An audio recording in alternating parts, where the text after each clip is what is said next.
While I was preparing dinner, I heard my husband's voice from the living room. Hey. Then, the sound of our son running. It seemed he was talking to our son, but it wasn't clear. What's up? I responded to the voice. Then my husband Evan replied, Polly, turn off the TV. You left the remote on the floor, didn't you? I said to Evan. What? So it's my fault now? That's how the argument between us started. Things escalated from there. My name is Emily. I'm 29, working part-time. My husband Evan works for a major company and is 5 years older than me. We met at a party organized by a friend. After dating for 2 years, we got married. Evan was a bit passive, but we seemed to get along peacefully and had a good connection. We were blessed with a child, a son named Polly, now 4 years old. I took maternity leave when Polly was born, but now I'm back to working full-time. Honestly, handling household chores after a full day of work is tough, but I persevered for Polly. His smile is what keeps me going. I pack up at work, say goodbye to my boss, and head home. Today, I got a bit late. I hurried to the car and drove to pick up Polly from daycare. After parking, I rushed to the daycare classroom and found Polly playing with his teacher. Seeing me, he came over with a smile. That melted away all my fatigue. I bid the teacher goodbye, and hand in hand with Polly, we smiled our way back to the car. Once home, the real rush begins. I have to start making dinner. Home at last! I open the door with Polly and find shoes scattered all around. I tidy them up and walk with Polly into the living room, where Evan is lying on the floor under the table watching TV. You're home already? Yeah, just had meetings today. He replies without taking his eyes off the TV. I half sigh, half laugh at the sight of him. Hey, did you do any housework? No. He responds nonchalantly, prompting a sigh from me. But you said the one who gets home first would do it. There was nothing to do. I retort, a bit irritated. Of course there is. What about the laundry drying in the bathroom? Oh, right. His clueless tone exasperates me. It's not just that. He keeps laughing at the TV. Hopeless, he's not listening. I start preparing dinner. Then I hear Evan shout, Hey! Huh? After a moment of silence, Polly starts crying. What's wrong? Polly turned off the TV. He must have left the remote on the floor. If you left it on the floor, of course Polly would step on it. What, so it's my fault? Evan retorts, sounding annoyed. Well, it can't be helped, right? No need to yell. Whatever. Evan walks off to another room. Really? Who's the child here? I continue with dinner, unbothered. Finally, dinner's ready, and I go to call Evan. Dinner's ready. Hey. No response. Is he ignoring me? That's what it seemed like. Then the door opens, and Evan comes out expressionless. He doesn't say a word to me. He just sits at the table and starts eating. Here we go again, I mutter to myself. Evan has this habit. When he's upset, he ignores people. It's really tiresome. I've been turning a blind eye, but it's honestly draining. I know it won't end unless I make the first move. Evan's just like that. Unaware, our son Polly says, Let's eat. He starts eating the curry I made. Curry's yummy, he says with a smile. It is, isn't it? I can't help but smile back. Hey, Daddy. Polly tries to talk to Evan. Evan doesn't respond at all. Unbelievably, he's even ignoring our son Polly. I'm irritated, but don't want to fight in front of Polly, so I hold back. Daddy's just thinking about work right now. That's right. Polly starts eating again, seemingly unbothered. There's more if you want seconds. Okay. Watching Polly's carefree smile is reassuring. I wonder if Evan remembers our plan to go to the aquarium the day after tomorrow. I'm really worried about it, but since we can't talk, there's no way to confirm. Feeling anxious, I decided to go to bed, as I was tired today. But the next day, Evan continued to ignore me. In the morning, he got up and left the room without a word, passing by me with a blank face. The air was tense from the start. It was a terrible morning. The situation always drags on. I could apologize to make him feel better, but I don't think I did anything wrong this time. I can't bring myself to apologize for something like that. It's unreasonable to take it out on Polly, even if it's his own fault. If I apologize now, I'll just end up bottling up my stress until I explode. Then Polly ran up and hugged Evan. And Evan said, You stink. Don't talk to me. Stink? Who does? It's Polly. He's had an accident again. I thought it couldn't be true since Polly sleeps with me, but there was a smell. Oh, when did this happen? I changed Polly's clothes, but Evan shouting at Polly showed he was still in a bad mood. Evan rarely shouts, so I knew this wasn't a good sign. Evan got dressed and left for work. Tomorrow is the day we promised to go to the aquarium as a family. I tried to forget about Evan's mood and prepared for the aquarium trip. I wondered when Evan would come home today. That's what I was thinking. I decided to use the shark backpack with a zipper we bought at the aquarium last time for Polly's bag. This is your bag, Polly. Yay, it's cool. Polly's smile with the backpack on his back made me smile too. We were happily preparing. Still, there was no word from Evan. As night fell, he neither called nor came home. Let's eat dinner, Polly. Daddy won't be back for a while. Okay. We ate dinner without Evan. Tomorrow is aquarium day, Polly said with a smile. Yes, it is, I smiled back. Honestly, I didn't know what to do anymore, so I decided we'd go out, just the two of us. Polly, let's go to the aquarium, just us tomorrow. What about Daddy? Polly looked puzzled. Daddy seems to be busy with work. Oh, I see. Okay. With no contact from Evan, I couldn't wait any longer and decided it was best to just go the two of us. Besides, I didn't even know if he remembered our promise, so I made up my mind to go alone. I didn't want to go out with someone who ignored me. It would be fun with just the two of us, I thought. Daddy's mad about something, huh? Polly seemed to sense something. Really, I don't understand. Maybe he's just tired. Let's just go by ourselves tomorrow. Yeah, I'm excited. Polly seemed happy, and I felt a bit relieved. We finished dinner and we were getting ready for bed when a message came on my phone. 1 penny per character. I was taken aback. It was a message from Evan. 1 penny per character? I didn't understand, but replied, What are you talking about? By the way, Polly and I are going to the aquarium alone tomorrow. Then he replied, 25 characters, 25 cents. Can that be settled in dollar increments? I felt my face get hot with anger. Then a shocking photo followed. A picture of Evan with 2 men and 3 women. I was at a loss for words. A party? Then another message came. I'm coming home now. Coming home? I thought. The door opened. I stepped out in my pajamas to see Evan. He staggered into the living room and fell asleep on the sofa. My anger was beyond control. I felt I had reached my limit.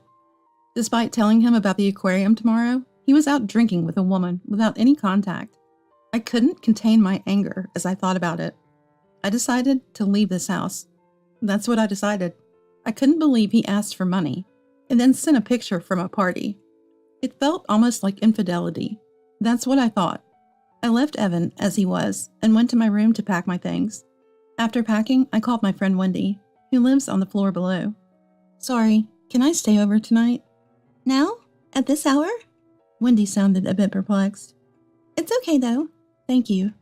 I carefully wrapped sleeping Polly in a blanket, grabbed our things for tomorrow, and left the room. I glanced at Evan and saw a shocking sight. For some reason, I took a photo of it. Then carrying Polly, I quietly opened and closed the door to avoid making noise. I went downstairs and rang Wendy's doorbell. Wendy looked surprised when she opened the door. What happened? Sorry, a lot has happened. Can Polly sleep first? Wendy laid out a futon in one of the rooms for Polly. What's going on? Tell me. I told her about Evan always ignoring me, asking for money and sending a party photo. A party? Yeah, it makes no sense, right? I was confused as I talked. It really doesn't. Wendy looked puzzled. I feel like having a drink. I can't sleep, but tomorrow I'm going to the aquarium with Polly, so just one. Going to the aquarium? Okay, I understand. Wendy got a beer from the fridge and opened it for me. Thanks. Sure. I drank 1 can and fell asleep while venting. Wendy woke me up early in the morning. She had covered me with a blanket and let me sleep on the futon after I had fallen asleep. Sorry, I didn't realize I had fallen asleep. Thanks for the futon. I felt well rested. Maybe because I got all my complaints out. Hey, can I use your shower? Of course. I quickly showered and changed into the clothes I brought. I glanced at the clock.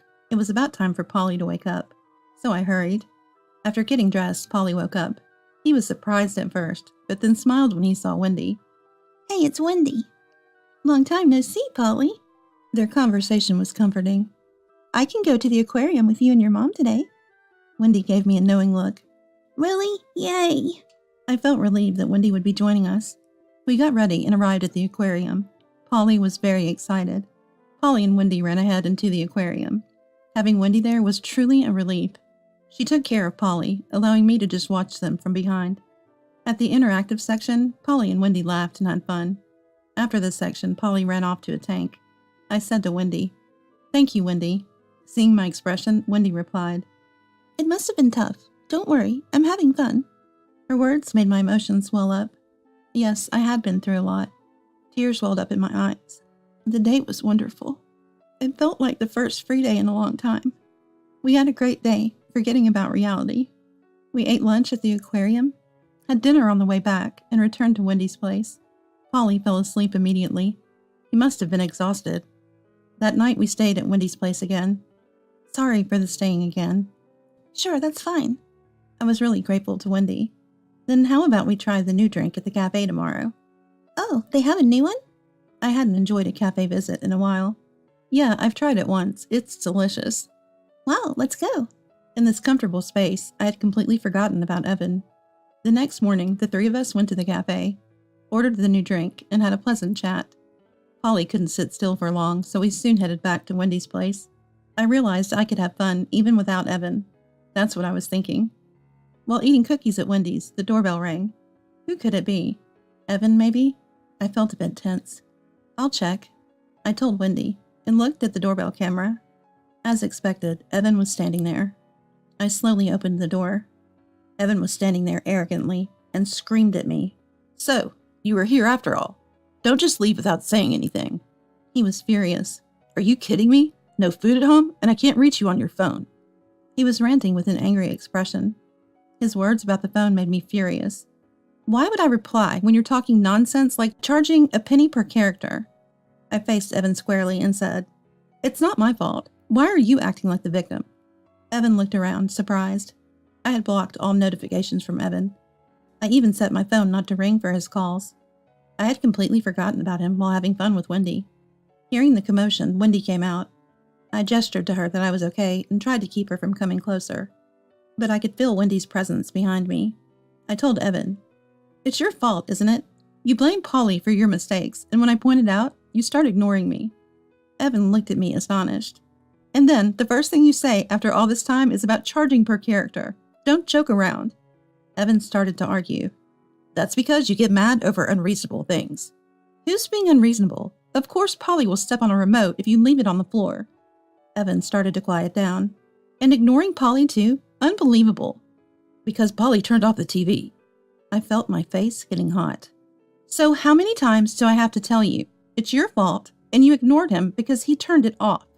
I was speaking with intense emotion. "Don't be absurd. How old do you think Polly is?" Evan, overwhelmed by my accusations, had nothing to say. "Who's the child here? Ignoring someone when you don't like something? And this, what about this picture?" "Picture?" I took out my phone and showed Evan the party picture. What's this?" Evan looked pale. "That guy sent it, didn't he?" Later I found out it wasn't Evan who sent the picture, but one of his friends. It was an unfortunate picture for Evan, undoubtedly. "What's this all about?" "I'm sorry." I demanded an answer. "Sorry?" I made up my mind, and told Evan, "I'm divorcing you. I can't deal with you anymore." No, that's an overreaction." Evan was shocked and panicky. "This is infidelity. I can't stay with someone like that." "It's not infidelity. That's exaggerating." Evan was in a state of shock. "And look at this." I showed another photo on my phone. It was a picture of Evan sleeping in the living room after he returned home nonchalantly following the party picture. Incredibly, Evan had wet himself. I had captured this shocking moment in the photo. I showed Wendy the photo. "Oh." Wendy looked bewildered. "Hey, stop it. Stop it." Evan was panicking. "Also, maybe it's just me, but the other day when you yelled at Polly for smelling, that was you, wasn't it?" Evan looked caught off guard. "What?" That day, Evan had woke up staggering. I found a lot of alcohol cans in the room and realized he'd been drinking heavily. And probably he was the one who had an accident, not Polly. Polly hadn't wet himself that day. I sighed when I told Wendy. "I don't think I can be with him anymore, Wendy." "Uh-oh?" Evan was stuttering, unable to find words. Then Polly came over. Daddy? Hey, Polly. As Polly approached innocently. Polly, let's go wash your face first. Wendy took him away. Evan started. I'm sorry. I'm tired from work and everything. I apologize. That party picture, that wasn't me. I didn't know anything about it. He was clearly lying. Not you? That's different. Really. I'm sorry for ignoring you. And the money thing.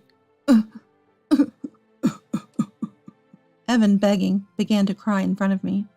I'll say it again. I can't do this anymore. Please. Let's divorce. Goodbye. I slammed the door. I ignored Evan shouting outside. It faded away, and everything was quiet. I felt so relieved after saying what I wanted. Back in the room. Are you okay with that? Wendy asked. Yes, I feel relieved. That's good then. Later, the divorce was finalized through a lawyer. I heard Evan had boasted. I have my wife under my thumb. She loves me so much, she won't mind this photo. At the party, his friends tried to stop him, but he was too drunk. The rumor of our divorce spread in his company, and everyone seemed to agree it was justified. Poor man. He must be uncomfortable at work. Well, it's only natural for ignoring someone for such a reason. He always made me feel lonely. No one would understand such behavior. I was worried about managing alone with Polly after the divorce. But now my parents come over and help. They visit almost every day, which is a big relief. My parents say, we enjoy it, so it's fine. Polly is happy being with them, always smiling. Leaving him was the right choice. I couldn't relax with him around. Felt like I wasn't even home. Honestly, his ignoring had happened before. I had reached my limit. Deciding to divorce was the right decision. Life is manageable now. I'm determined to do my best for Polly's smile. With that resolve, I head to work with a smile.